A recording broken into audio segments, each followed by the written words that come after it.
Hello sir.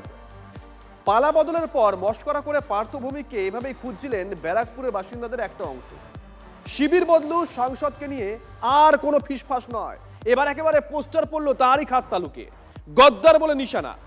Kalighat Trinamool উৎফুল্ল, পার্থর মুখে কুলুপ, আর সুযোগ পেয়ে একেবারে চালিয়ে খেলছে বিজেপি।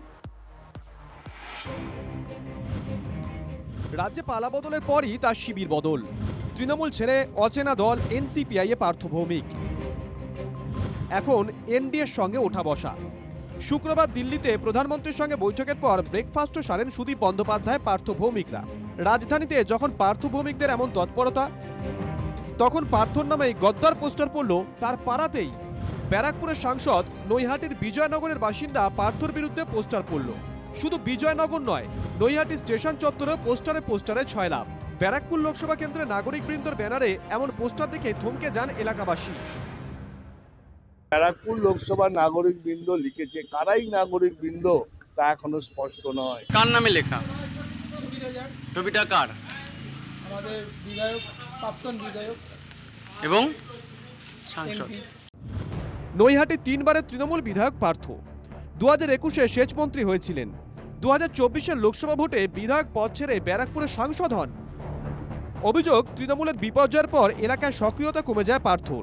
কিছুদিন আগে একটি প্রশাসনিক বৈঠকে তাকে জনসমক্ষে দেখা যায়।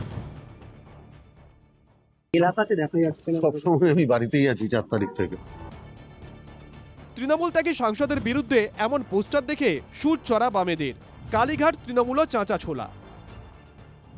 যে এত কিছু পাওয়ার পর মমতা ব্যানার্জির সাথে গদ্দারি করতে পারে, সে বিজেপি উচ্চ নেতৃত্ব আর বিজেপির সাথেও গদ্দারি করতে পারে। এখন নাকি তিনি বিজেপিতে ঢোকার চেষ্টা করছেন।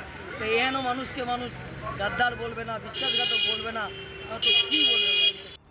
পার্থর মুখে কুলু, শরিকের হয়ে ব্যাট ধরছে বিজেপি।